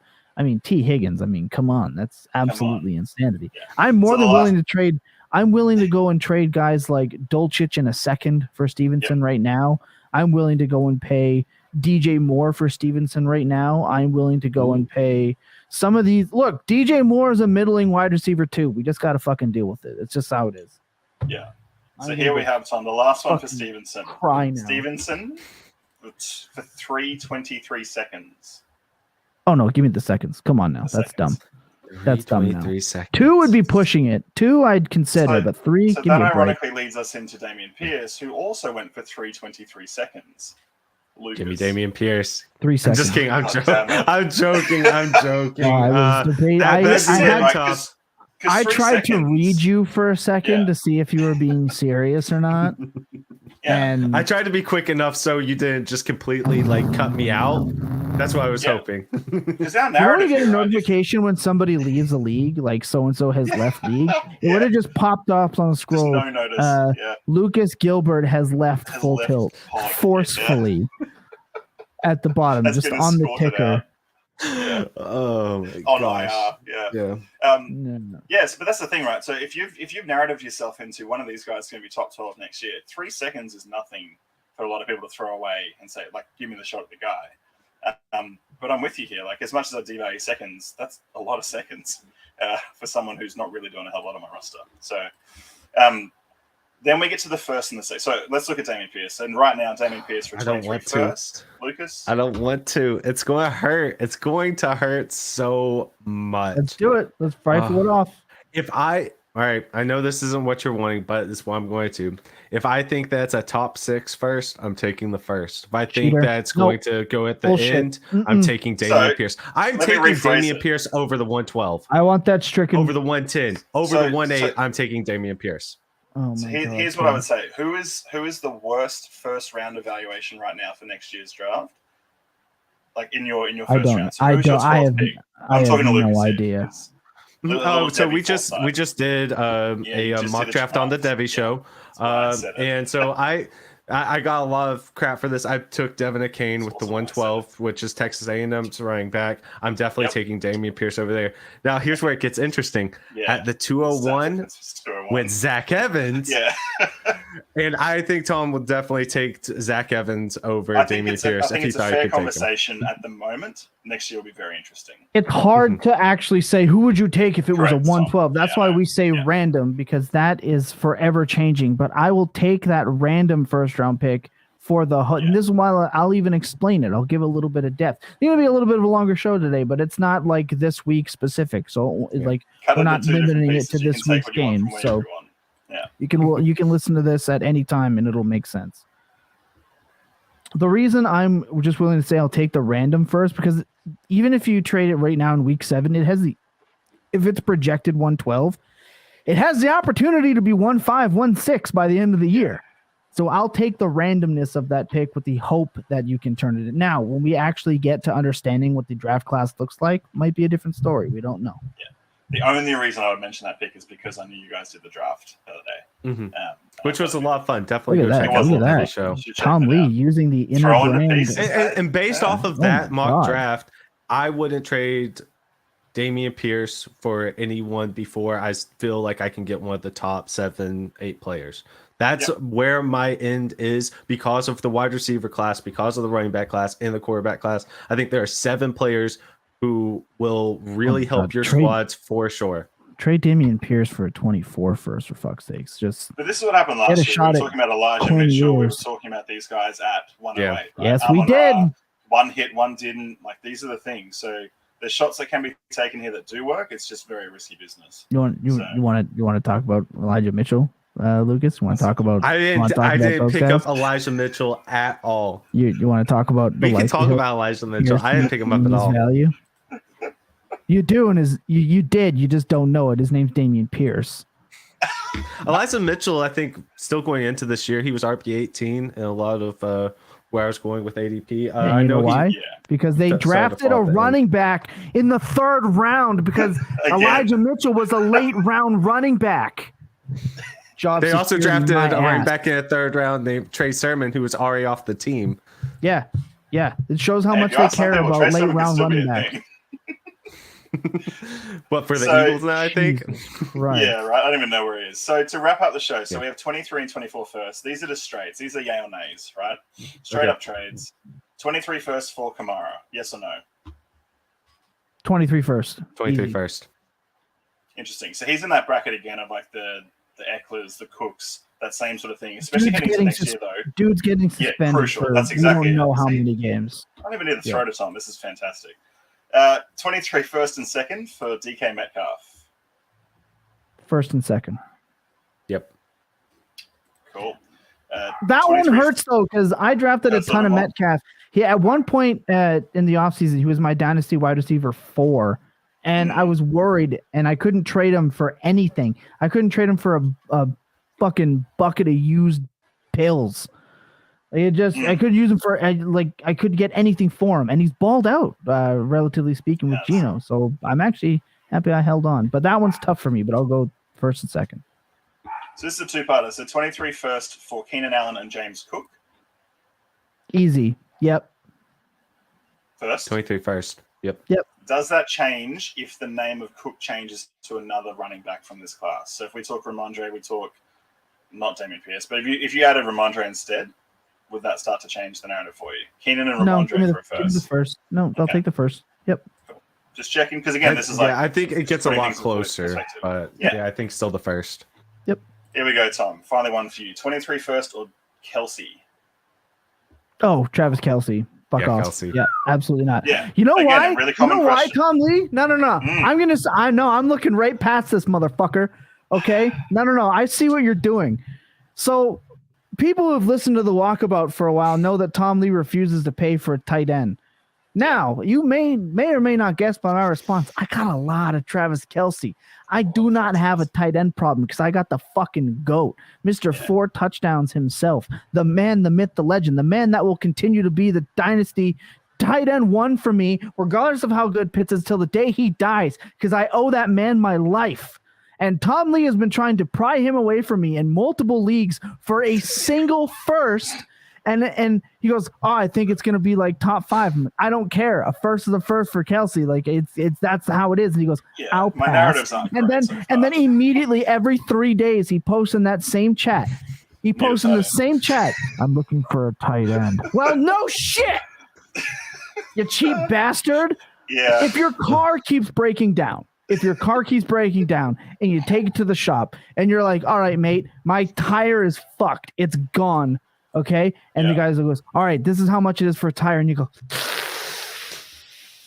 I think I might just flex seal it and hope it lasts. And then 3 days later, you come back because the flex seal didn't work or the duct tape didn't work because there's a new hole in it. And you're like, how about now? Any cheaper? Yeah. Yeah, right, bastard. I I see thought he right was through saying that about shit. Damian Pierce. Yeah. Holy You're trying cow. he's trying to catch me in a trap right now, and he's trying to do it live on air so we can like take the clip after you get I it, don't know how send it to me in the Gerald DM. He goes, and, you said you were gonna only take the one first, you bastard. Give him to me now. No. I see right through your bullshit. Yeah, I don't know how rolling with Austin Hooper and Hayden Hurst went wrong. Jesus Christ. Just fucking buy a tight end, Tom Lee. So this Jesus. is the key, right? This is the one concession that if you're new to the show, we'll make. If you have a difference maker, they are still worth a hell of a lot. Good luck. Yeah. Good luck The trying to problem get. is I don't think many tight ends are difference makers. Good luck trying to get Dallas Goddard off Kelsey's me for less than a first. You're right, bastard. Fair point. Jesus. 23 Yeah, first exactly. for Olave is the next one. Ah, man. 23 first. Captain Hindsight in me right now. Give me just give me Olave. Okay. Yeah, it's pretty close. Olave looks straight up like a top 15 wide receiver. He's a fucking baller. I will admit into this microphone, I've never been more wrong about a wide receiver in my life. I full faded Chris Olave and I look like a fucking moron now. Yeah. I think the thing is people generally people are fading him because they saw no ceiling but good floor. Turns out if you have a lot of volume, you have really good ceiling as well as really good. Not just that, he's just good. He's also just really good. He's just good. 14 targets. Yeah, like that. Nah, he's just good. He's their number one moving forward, no matter if Thomas is healthy or not. He's the number one.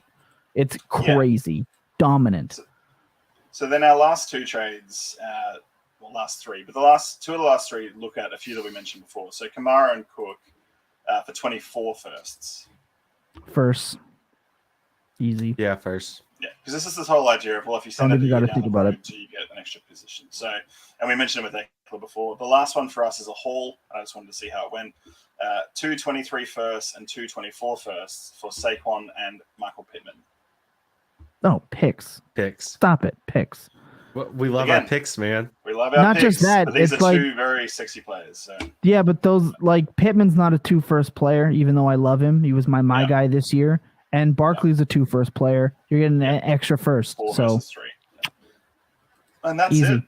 That's it. Good trade game. There we go. All right, sideline. I said I would tell you about the last Dynasty trade that I made before we get out of here, just for context. The last Dynasty trade that I can recall I actually made one live on air here. I can use that one. I traded away Daniel Jones on a team that's not doing too good because I have fucking Daniel Jones, and I traded him for Jordan Love in a 23 seconds. So there you go. That's literally, I just hit accept while Tom Lee was explaining that last bit of trades. I did it on air. What's your last trade, Lucas? All right, my last trade was I sent away Melvin Gordon and Derrick Henry for Jerick McKinnon, 23 third, 24 first, 24 third. Easy money. Yeah. Yeah. You better offer more than a first for Kelsey sideline, I swear to God. Yeah, and I paid what I'm hoping to God is a high or a very late 23 first for Najee and for Higbee. Jesus Christ, Tom Lee. We're gonna have a talk after this. We're the it's next in a league we're in. It's gonna go well. Oh my God, and I missed the roasting of that. For a trade that wasn't so small, as on a contending team, I traded 2 24 first and a 23 first for Travis Kelce and Deebo Samuel pre-McCaffrey. So those are the last couple trades. That's our show. Oh my God, we went long. This is gonna be like an hour and a half long once we cut the stuff we need to cut out. Lucas is dreading the work that he's going to have to go and do to clip this, but phenomenal time. I can't wait to talk about receivers. That'll be 4 hours long. Lucas is hanging his head because he already knows. A lot of great stuff from here, as we always like to do. Tom Lee, Aussie slang, and final thoughts before we get the head out of here. Aussie slang. So the term, it means a couple of different things, but the term sucked mango. Are you familiar with the term sucked mango? Absolutely not. Do you know what a mango is? I know that sounds I know it's a fruit. Yeah, it's a fruit. So when you eat the pith of a mango, there's a bit of flesh around it. As you pull away, there's some stringy, fleshy parts that make little fronds. They look kind of untowardly, right? So you can say a sucked mango is a hairstyle, right? So all these kids are rolling out the sucked mango because their hair looks like it's just been gelled up. Yeah, something about Mary sort of moment. Yeah. A half sucked mango is someone who's half cooked or a bit of a dumbass. You can also say to someone, suck on this mango, which is meant to be a little antagonistic. Oh my God. I don't know how you guys fucking think of this stuff. And Lord. Finally, the last phrase would be, they have a face like a half sucked mango. It's not quite. Oh my right. God. Putting that into context? Yeah. That's savage. I can't wait to shout that in the new Modern Warfare 2 lobbies. I'm shouting that one for sure. Your mom's got a face of a half-sucked mango. And they're going to be like, what the fuck did he just say? Oh, my God. All right, final thoughts, Tom Lee. Running backs, again, do the exercise. So go through what the top 12 from this year, what your top 12 are, have a look back from them, and see if you can pull any names above. You know, if you're going to criticize Tom on his rankings, 1 through 10 look solid to me. 11 and 12, tell me which guys you're going to pull from later than that above those other guys, because that is the exercise, and that's what makes it more challenging, because you look at those names, a lot of arguments, a lot of narratives that need to come in for someone to put themselves on the line and say, here are the guys I'm picking out. So that's fuck that. Sebastian, get out of that league. Trade got vetoed the one way to add another player. Fuck that. Absolutely not. Don't bother. No, fuck that. Get out of that league. Oh, that's ridiculous. Tell them you're leaving the league. Anyone that vetoes a trade can get fucked. So, yeah, hard no. I'll make that my makes final. Which I'll put side? that on my final thoughts. Like, Nah. It just means they're all sad that they didn't get that deal done They didn't get themselves. involved. Fuck them. Yeah. Yep. Just ride that ride this season out and get out of there. We'll get you into some real redraft leagues. If you go to truenorthffb.com/full tilt, get into the Discord. The link's in there. We'll get you into some real redraft leagues with us. Lucas, final thoughts? Man, we are really in it. Whenever we can have 30+ minute discussions about Damian Pierce versus Josh Jacobs, you're fully into the season. And we have things that we can use to back it up with our arguments now, which is a lot of fun. But as you say all the time, whenever two people are arguing, one's going to be right and one's going to be waiting to be right. That's just how it goes. It's not, have fun with your arguments. That's part of the fun thing about fantasy football. You always want to be right. You have your players, root for your guys. But at the end of the day, it's just a game. It's just a game. Have fun with it, but it's just a game. That is what it is. And look, my final thoughts are generally all the same. First off, if veto trades, get fucked. Right. But one thing that we're in full swing of the season, like you said, and as Tom Lee has taught me, we're not here to fuck spiders. We're here to do the work, but remember that there are people on the other side of the screen. So when you're going out there and you're going to bat and you're fighting the battles and you're wanting to go toe to toe, remember that there are other people on the side. Remember that is important to be human, right? There's still a human element to this game. It's not all spreadsheets, numbers, and, complete mockery, although it should be a lot of mockery. Remember to check in on your loved ones, even if you're not sure if they need it. Try, please. I'm begging you. Leave a comment. Go subscribe. Tell me that my hat smells. Tell me that my sweater sucks. I don't care what you say. Tell me Patrick isn't doing the job that he's supposed to as the HR leader. I don't care what you say as long as you say something. It just helps us drive up the charts. Share with your friends. Let them know that I made fun of Tomlies trade offers. I don't care. Spread the word. It helps us a lot. It really does. Also, I want to remind everyone the season's coming quick. We're almost halfway through it. We're going to be halfway through it in no time. Watch the games. Enjoy the games. Enjoy the fact that it's football. Put your phone down. Don't ignore your loved ones. Remember that clear eyes and full hearts can never lose. And your best days, they're always spent tilting. Good night, everybody.